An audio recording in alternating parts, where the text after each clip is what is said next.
So in this section, we're just going to have a look at some recent research done at the British Nutrition Foundation, and we'll be focusing on 3 areas: hydration, satiety, and red meat in the diet. So I'll be covering some major findings from our research, our publications, as well as highlighting some of the useful resources which you can use in schools as well. So first of all, let's have a look at hydration. At the Foundation, we published a review recently. It covered a lot of important points on the topic of hydration, looking at different water sources as well as recommendations as well. And this report is free to download, so if you're interested, do follow the link and download your own copy. To look at hydration to start with, why do we need water? Well, I'm sure you all know that our bodies, 2/3 of it is made up of water, so we need water to live basically, and we cannot survive without water. Water is a major component of our body fluids, which make up saliva, urine, and our body metabolic reactions also rely a lot on water as well. So these are just some of the functions water plays in our body. Our body has a really tightly regulated mechanism which controls the amount of water and the concentration of the body fluids. So under normal circumstances, our body won't go too dehydrated or overhydrated. So our body mechanism can tightly regulate it within 1%. However, dehydration can occur, and even mild hydration, as little as 1 to 2%, can cause problems with our health, such as producing headaches, irritability, and the disability to concentrate. And at this level, this is where thirst starts to kick in. So sometimes if we are mildly dehydrated, we might not be able to relate that to, relate the symptoms to hydration or not having enough water.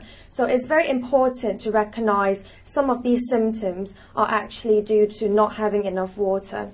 And a good method to see if you are hydrated enough is, well, pardon my language, is to look at the color of your pee when you go to the toilet. If it gets too dark in color, you're likely to be dehydrated. But if it's too pale, you might be having too much water, and as well as going to the loo quite often. The official recommendation for fluid intake is to have 6 to 8 glasses each day. However, this recommendation is different for each individual because we have different requirements due to different body composition, etc., as well as our age as well. And when the weather is hot, like today, we would need to drink more because we tend to lose more water through sweating, and when we are active as well. And there are certain population groups which need to drink up.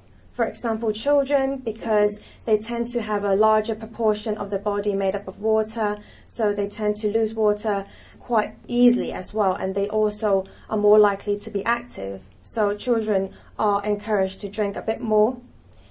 Women who are breastfeeding, because they need the extra fluid to produce their breast milk, as well as older adults, which is quite an interesting population group because the thirst sensation is likely to be weaker than the rest of the population. And there are also other social factors associated with their hydration levels. For example, they might be fearful of going to the loo, especially for older adults who are institutionalized. So it will be interesting to look at the different factors affecting the hydration levels of different population groups. I've got a question for you here. What do you think is the most popular drink in the UK, considering these options? Well then, I've got some figures here for you, and we were actually having this conversation that we were thinking of tea being the most popular drink, but surprisingly it's coffee. So it might be a good kind of lesson starter for you to do with your students, just to try to think about, the importance of hydration and what we're drinking, etc. So looking at fluid, looking at water, it's important to note that fluid doesn't only come from drinks. Studies have shown that around 80% of our fluid intake is from drinks, ranging from a wide variety. But also 20% of our fluid intake actually comes from food items.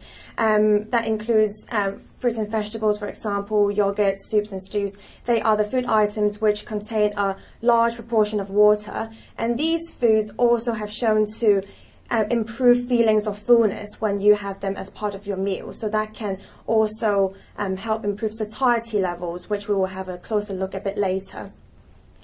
Some useful resources along this topic: hydration. We held a successful conference called the Hydration and Health Conference last year, end of last year. We had a lot of world experts who spoke at the conference, and because the presentations were so useful, we were able to get hold of the slides, make them available online as well.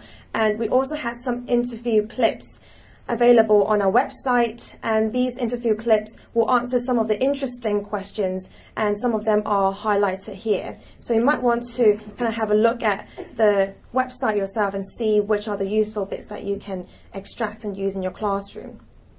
We also have produced some of the classroom resources, including a useful healthy hydration chart, which highlights the different nutritional aspects of the different drinks, as well as Are You Drinking Plenty poster, which will be useful to track fluid intake with your class by looking at the number of drinks that students have consumed, and this can also be downloaded from our website. So that's hydration. The next topic we're going to look at is satiety. This is based on a briefing paper that the Foundation has published around 2 years ago. And this is quite a useful resource as well, because although it's quite scientific, it's very resourceful in the sense that it relates to current issues with how we could eat foods which make us feel fuller for longer, and in hopes to combat the obesity epidemic, in the sense that we try to cut down on foods which are too high in energy and try to go for healthier options. So these are some of the key areas that we looked at, and we're going to have a bit more in-depth in the following slides. So just to introduce satiety, well, there are a few words there, satiation and satiety. And this graph itself shows you the kind of energy intake surrounding different meal occasions. Satiation is the feeling of fullness which will stop us from eating at one meal occasion. And satiety itself is the feeling of fullness which will persist until the next meal occasion, and that will stop us from eating snacks or other foods. And this is the key area that we're going to look at in the following slides. When you look at satiety and the feeling of fullness, it's very interesting when you look at the physiology, because there are so many things going on in our body when we eat a food, and that includes a lot of signals being sent in our body. Just to give you an idea, first of all, when we eat some food, when it enters our stomach, it will send signals through the vagus nerve by the distension of stomach. So when it physically expands, signals will be sent to the brain. Also, there are some other components called the gut hormones, which are sent when the food breaks down. And these hormones can sense a kind of increase in the nutrients in our gut, and therefore these hormones will send other signals to our brain, which are all associated with the feeling of fullness. Afterwards, there will be other signals which will be sent to our body interacting with different component organ parts, including leptin and insulin, which are both highly associated with feeling of fullness. So this is just to give you kind of an idea of what's going on in the body relating to that aspect. When you look at different foods and drinks on the feelings of fullness, these are the key components which will have a key effect, especially protein, which has been shown to affect satiety levels, so the feelings of fullness, compared with other macronutrients, carbohydrate and fat. And interestingly, if you look at some food products in the market saying that, oh, this is food which can improve, your feelings of fullness, usually they've got a higher protein content. Fiber as well. It will be interesting to look at different types of fibers because only certain types can enhance satiety, including the viscous types, because those will be more likely to absorb water from your gut and expand and make you feel fuller for longer. Liquids, which will tie in beautifully with our hydration information just now, and foods which are higher in water content are shown to improve feelings of fullness as well. And it's important to note that the mode of consumption is very significant in determining this feeling, because scientific studies have shown that if you consume the same amount of fluid via drinks and foods, the sensation is different. For example, 50 milliliters or 500 milliliters, that's more realistic, is consumed via like a soft drink compared with 500 milliliters provided by fruit and vegetables. The water from fruit and vegetables are more likely to keep you feel fuller for longer. And then in bold, I've highlighted energy density, which is a very topical area scientists have been looking at, and we'll be focusing on this aspect in the following slides. So what is energy density? There's a formula for you here. It's basically the amount of energy provided in kilojoules or calories divided by the weight of the item. Essentially, it's affected by different aspects, including water, because that will affect the weight. Fat, as we all know, is a very concentrated source of energy, so it affects energy levels. And dietary fiber, because that affects the weight as well. So having a look at the energy density of different food items, we can see that foods which are high in fat and low in water content have a high energy density. And we'll see how energy density will affect our satiety levels in a bit. So these are some examples which show you the different food items, same food items but cooked in a different manner. They both contain 330 calories here. A and B option, which one would you go for? B, yeah. So basically this demonstrates the same food item, kind of produced in a different way with a different energy density. Well, you can see that for option A, it's only 200 grams, and for option B, it's double the amount. All of you have, responded to say that you would prefer option B, and because it's got a larger bulk and it's likely to make you feel fuller for longer. However, the energy density of option B is only half of that of option A. So we can see that B contains more kind of whole wheat pasta, reduced fat cheese, and other fruits and vegetables which are able to bulk up the volume to make it of a lower energy density, and it's more likely to make you feel fuller for longer. So it's really kind of the choice of ingredients which affects the energy density. Also got some other examples as well, which you might be interested to know and would like to use in your classroom too. So that's this main course, spaghetti bolognese, which has more bulk on the left-hand side and less on the right-hand side. You can see that both of them provide the same amount of energy. However, the energy density provided is different. So you can see that on the left is of a less energy density compared to the right. And of course, that is because of all the ingredients used in the two dishes. The other one is desserts. The one on the left and on the right, again, demonstrates different in energy densities. However, both of them provide the same amount of energy. So what would you go for? That's up to you. So these might be good resource to use when you kind of talk about satiety, meal planning, how to cut down the amount of energy used in food products to combat a wider kind of issue of increasing rates of overweight and obesity in our country, as well as try to go for healthier options as well. And when you look at the whole day, this diagram, well, not diagram, this image, both pictures are from a publication from this researcher in the United States called Barbara Rolls, and she's a very prominent expert in the area of satiety. And you can see that both images, all the food items that provide the same amount of energy, but the one on the left has a higher energy density compared with the one on the right. To go along this line of research, in addition to the pictures that we shared with you just now, we've also published this Feed Yourself Fuller chart, which can be downloaded from a website. And this chart shows you all the different energy density foods, very low, low, medium and high. And you might want to kind of discuss this with your students to talk about the different energy densities provided by different foods. We've also got another kind of leaflet available from a website which introduces the topic, talking about kind of eat more, lose weight. How is that achievable? So do download to have a look. So before we end this topic, there's also a video podcast on energy density presented by our senior nutrition scientist, Bridget. These are all free to download as well, so do have a look. So that's the second topic done, satiety. Now we're going to have a look at red meat in the diet.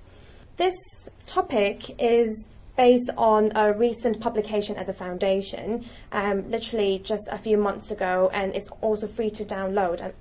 These are the key areas which the review looked at, and today we're going to focus into kind of nutritional composition of red meat.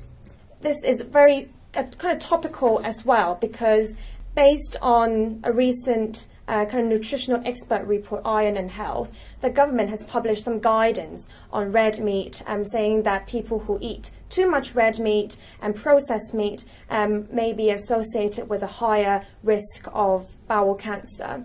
But considering that, it's very important to know that red meat is very nutritious, and that's why we're going to focus on to have a look at all the nutrients, the key nutrients provided by red meat.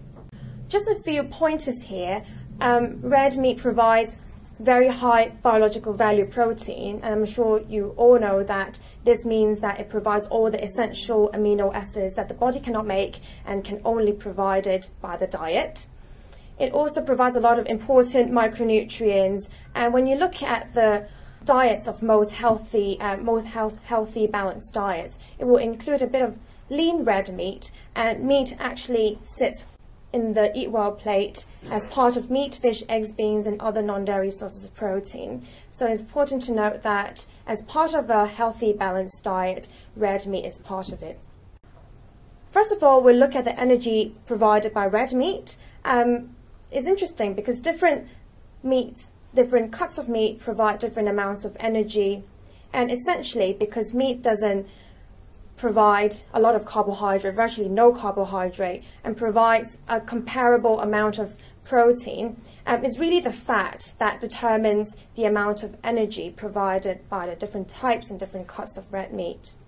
And when you look at government figures, the energy provided by meat, red meat, is quite important, and that's why it's very important that we understand where this energy is come from. So as you can see from this table here, protein content provided by the same amount of different cuts of meat is comparable on the right hand side, you can see, but the more fat provided by the different cuts of meat, the more energy it provides. So essentially, fat is the key determinant of the energy provided by different cuts of meat. This table shows you the different recommendations relating to the different fatty acids provided in the diet. So you can see that actually in the UK, men and women, we're doing actually okay with the different total fat and different fatty acids. The only thing is saturated fatty acid, that we are having too much, and we all know that having too much saturated fatty acids in the diet can lead to an increased risk of having too much blood cholesterol, and that will impact negatively on our heart health and cardiovascular health. Well, it's important that we recognize fat is an essential component of our diet, because although fat is a concentrated source of energy, it provides a lot of essential fatty acids that the body cannot make itself, and it also carries a lot of fat-soluble vitamins, including A, D, E, and K, and that's very important. The fatty acid composition of meat will really depend on cuts of meat, as well as whether the meat is from a ruminant animal. Ruminant animals, they tend to have a higher saturated fatty acids content because much of the saturated fatty acids in the rumen will be hydrogenated. Also, meat which have a visible fat that you can see around the cut of meat, they tend to have a higher saturated fat content as well. So it's interesting to kind of compare and contrast the different cuts of meat and the different types of meat as well. So we're going to have a closer look at the different fatty acids provided by red meat, including the unsaturated fatty acids, which we'll explain a little bit more here. So, as mentioned, saturated fatty acids are the ones that we should try to cut down in a diet, but it's all right to have some of it in our diet. These are the kind of main types of saturated fatty acids provided by red meat, so it's just kind of like some further kind of vocabulary here and some further information for you to refer to.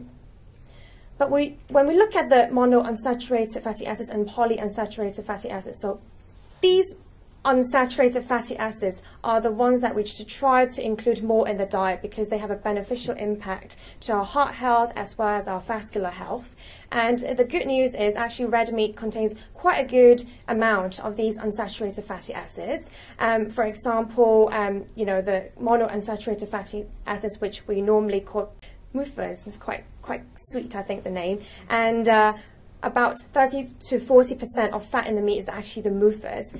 And when we look at the polyunsaturated fatty acids, there are two main types, as you know. There's the linolenic acid fatty acids and the alpha-linolenic acid. Okay, so these two types of unsaturated fatty acids are provided by red meat, and some of the alpha-linolenic acid can be, transformed into the long-chain essential fatty acids, long-chain PUFAs, which have shown to cause beneficial impact to our heart health, and these include the EPA and DHA. The best source in the diet, I must say, of these essential fatty acids are from oily fish. However, government surveys have shown that only around a quarter of the population eat oily fish. So that's why red meat is quite important when we try to have a bit more essential fatty acids in our diet. Red meat can have a beneficial impact to improve levels of these ones. So this slide is just going to show you kind of the various fat composition of the different cuts of meat. As mentioned, you can see the ruminant species contain a bit more saturated fatty acids. When you look at MUFAs, they are comparable and also variable levels of PUFAs. They have been trying to improve the fatty acid composition of kind of red meat, because we know that there are certain fatty acids which are more beneficial to our health, and they are doing this by improving the feed of the animals and using a bit more kind of polyunsaturated fatty acids in their feeds, and hopefully that will improve the fat composition that the meat will provide. And ProSafe Beef here is just one of the examples. It's an EU project which the British Nutrition Foundation is involved in. Look at kind of the evidence on how to improve the fatty acid composition of red meat. So just very quickly here, we're going to look at kind of micronutrient composition of meat. There are kind of legislation surrounding food labeling and how they can talk about the micronutrients provided by the different foods. So 15% of the recommended daily allowance can be considered as a source of, and going to 30%, this can be termed as a rich source of. When looking at red meat, actually it's quite good news to know that actually we can get sources and rich sources of different micronutrients from the different cuts of meat, as you can see from the table. But today we're just going to focus on some minerals and vitamins here, which include iron and zinc, because government studies have shown that a lot of especially teenagers in the country, they don't consume enough of these minerals, and we know that these minerals are very important as part of a healthy, varied diet, that we should try to have more foods which are good sources of these ones. Red meat actually can help to improve levels of these. Vitamins, we know that vitamin B12 is primarily provided by meat and meat products. Vitamin B12 is very important to even out the amount of a kind of substance called the homocysteine in our blood, because a lack of vitamin B12 has been associated with higher levels of this homocysteine, which will increase the risk of cardiovascular disease. So that's very important. Last but not least, we're going to have a look at vitamin D. Vitamin D itself in the UK, because of the appropriate wavelength, only in summer months will be the best time to make vitamin D from our skin, because the best source is when our skin is exposed to the UV ray from the sunlight. When appropriate wavelength, our skin is able to produce the best source of vitamin D, which is readily absorbed by our body. However, what should we do in winter months? Well, diet is to the rescue. Oily fish is the best source. However, I already mentioned that only a quarter of the population eat oily fish. So meat is a very important source, therefore, because they also contain a good amount of vitamin D. So this is just to recap what I just mentioned. I won't go into too much detail, but hopefully these three topics, hydration, satiety, and red meat and diet, are of interest to you to talk about kind of topical nutrition issues with your students, and also to use all our resources that are available online as well. And the good news is all free of charge. So hopefully you find it interesting. Thank you very much.